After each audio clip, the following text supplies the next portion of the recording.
Bonjour à tous. Aujourd'hui, nous allons parler du service DHCP. Dans la famille Debian, lorsqu'on parle de Debian, on parle de Ubuntu aussi, Ubuntu Kali. Le paquet qu'on utilise pour mettre en place le service DHCP, c'est le paquet ISC DHCP Server. Dans la famille Red Hat, CentOS, Fedora et Rocky Linux, le paquet s'appelle DHCP Server. Mais non, ces deux paquets, ISC DHCP Server et DHCP Server, ce sont des paquets qui sont devenus obsolètes. Mais non, de nos jours, le service qu'on utilise le plus, ou bien les paquets qu'on utilise le plus pour mettre en place le TCP, c'est le paquet KEA. KEA. Ce paquet a été créé pour remplacer les services ISC DHCP Server et les services DHCP Server sur CentOS. Mais non. Aujourd'hui, par exemple, dans la famille, dans la distribution CentOS 10, à partir de CentOS 10 et Rocky Linux 10, si vous essayez d'installer le service DHCP Server, ça ne fonctionnerait pas parce que c'est un service qui a été enlevé. Maintenant, pour mettre en place des services DCP, maintenant, vous êtes obligé à faire appel à d'autres services, à d'autres paquets. Par exemple, nous avons déjà eu à faire un cours sur le paquet DNS Mask, qui était un paquet qui permettait, bien qui permet de mettre en place les services DHCP. Maintenant, aujourd'hui, nous allons parler du paquet KEA. Maintenant, ce paquet, peu importe la distribution qu'ils vont utiliser, que ce soit Debian ou bien Red Hat, la configuration reste la même. Donc, moi, je vais utiliser une distribution Rocky Linux, c'est-à-dire Red Hat, pour mettre en place ce service DHCP avec le paquet KEA. Mais je répète, la version, bien la distribution que vous utilisez, ce n'est pas un problème. La configuration reste un peu la même. Bon, pour mettre en place ce service DHCP avec le paquet KEA, nous allons commencer par mettre à jour le serveur. Donc, on va faire ici dnf-y ou t. Nous allons aussi faire dnf-y upgrade. Une fois le serveur à jour, nous pouvons maintenant installer le service KEA. Maintenant, ce service-là a besoin de Apple Release. Donc, il faut d'abord installer Apple Release pour pouvoir installer KEA. C'est vrai qu'on peut aussi l'installer, par exemple avec Debian. Ce n'est pas obligatoire d'installer le service Apple Release, mais avec la famille, bien la distribution, la famille Red Hat plutôt, on doit d'abord installer Apple Release. Donc, on fait dnf-y, installe Apple Release. Nous devons aussi démarrer CRB. Donc, on fait DNF, config manager,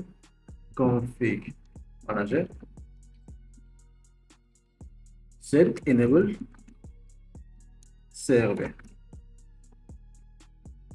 Et nous pourrons de ce fait faire dnf-y install KEA. Une fois le service installé, donc, si on peut essayer de /etc KEA, et si on fait ls, nous aurons ici KEA 4 pour IPv4 et KEA 6 pour IPv6. Maintenant, si on ouvre le fichier, bim, KEA-DHCP4.com, nous aurons ici, ça c'est le fichier de configuration pour IPv4. Maintenant, ici, il y a beaucoup de choses à modifier. Il y a plusieurs paramètres à modifier. Mais ce que nous allons faire, c'est de créer notre propre fichier. Parce que ce fichier-là est un peu long et le modifier, ça serait un peu compliqué. Et ce que nous allons faire, on va d'abord créer un backup de ce fichier-là. Donc, on fait cp KEA-DHCP version 4. Nous allons l'appeler KEA-DHCP version 4. Tac. C'est juste pour sauvegarder les fichiers. Donc, nous allons maintenant créer notre propre fichier. On va d'abord vider. Bon, si on fait ici ls, donc on a créé ici un fichier sauvegarde. Ce que nous allons faire maintenant, c'est de vider ce fichier-là, le fichier de configuration. Donc, on va faire ici echo. Et on va les mettre dans le fichier KEA-DHCP4. De ce fait, si on fait encore vim de ce fichier-là, il n'y a rien. Mais non. Qu'est-ce qu'on va mettre à l'intérieur de ce fichier-là? Dans la description de la vidéo, pour ne pas avoir écrit chaque paramètre nous-mêmes, parce que ça serait un peu long, la vidéo serait un peu longue, je vais mettre dans la description de la vidéo un lien pour pouvoir télécharger les contenus de ce fichier-là. J'ai ici un fichier avec les configurations, avec les paramètres à mettre dans le fichier. Je répète, c'est pour ne pas avoir écrit ça manuellement, parce que ça serait un peu long. Je vais mettre un lien vers ce fichier pour pouvoir prendre tout ce qui est dans le fichier. Donc, je vais seulement copier ça. Vous pouvez aussi aller voir ça là-bas et copier ça. Et on va mettre ça ici. C'est un peu comme ça. Je vais deviner ça. OK. Nous aurons ici les fichiers. Donc, on va expliquer les paramètres qui sont ici là. Maintenant, premièrement, on déclare les types de DCP. Dans notre cas, c'est DCP version 4 avec IPv4. À ce niveau, on déclare l'interface. Si on sort, je vais enregistrer. Si on sort, on fait ici ifconfig. Nous aurons ici deux interfaces. Une interface pour l'accès à Internet et une autre interface pour les réseaux locaux. C'est celle qu'on va utiliser pour les réseaux locaux, pour distribuer les ADCP par DHCP. Donc, je vais encore ouvrir les fichiers. C'est-à-dire, ici, il faut déclarer l'interface pour le DHCP. C'est ES192. À ce niveau, il faut définir les paramètres du réseau, c'est-à-dire la DCP de DNS, dans ce cas, c'est la même pour le serveur, la DCP pour le domaine, domain name, le domaine c'est senegal.com, et le domaine de recherche, c'est aussi senegal.com. À ce niveau, on va déclarer les paramètres du DHCP, subnet 4, subnet pour la version 4 de DHCP, IPv4 plutôt. Maintenant, comme vous le savez, dans un serveur, on peut avoir plusieurs services DHCP. On peut avoir plusieurs services DHCP par rapport à notre réseau.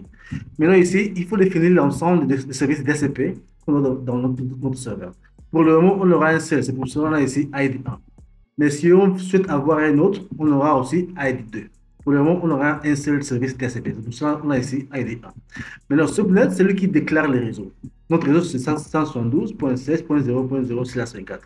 Maintenant, à ce niveau, il faut définir les baux d'adresse, l'ensemble des adresses qui seront distribuées. Ça sera à partir de 10 jusqu'à 200.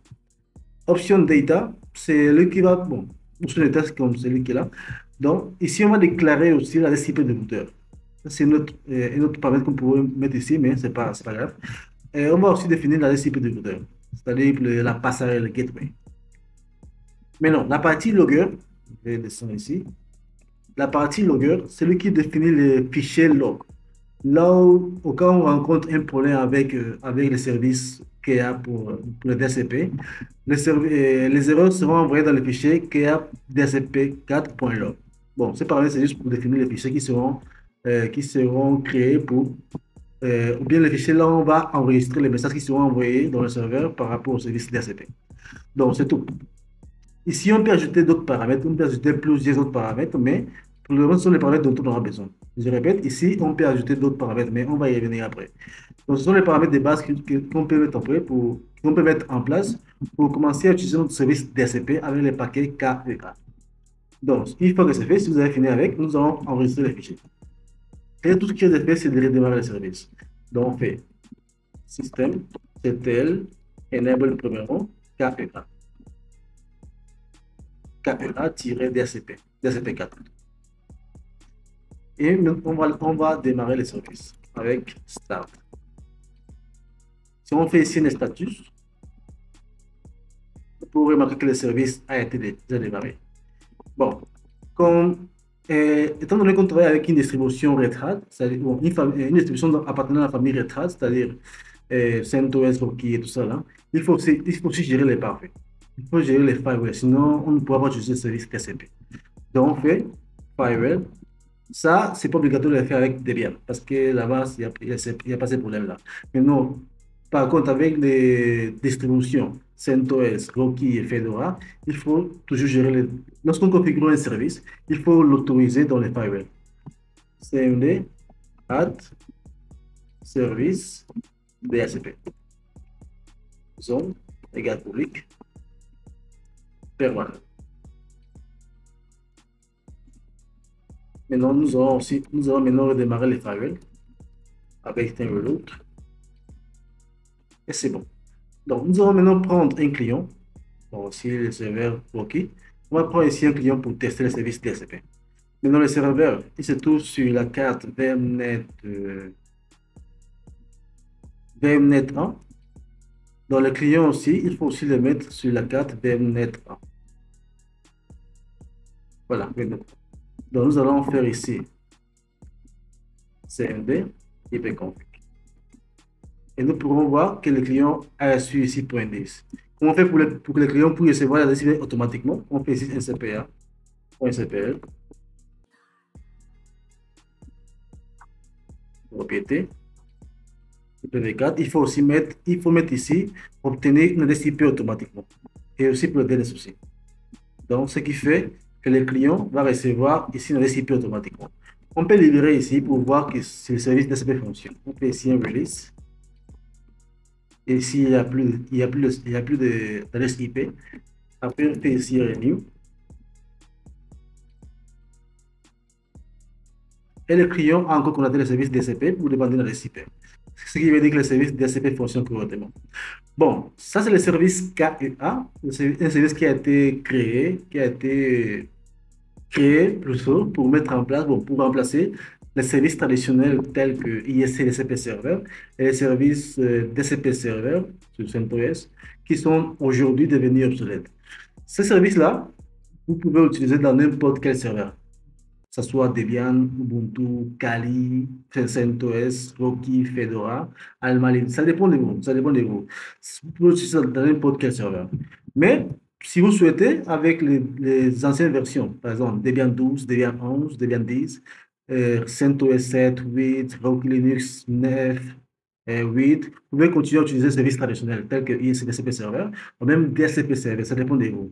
Mais il y a des versions là où vous ne pouvez plus l'utiliser. Par exemple, avec Rocky Linux 10 et CentOS 10, les paquets DHCP Server n'existent plus. Donc, vous serez obligé soit configurer le DCP avec KEA, soit le faire avec DNS Mask. Bon, vous savez déjà comment configurer le service DHCP. Donc, utilisons le paquet KEA. Je vous attends maintenant dans la prochaine vidéo pour voir d'autres astuces. Donc, bonne soirée à tous.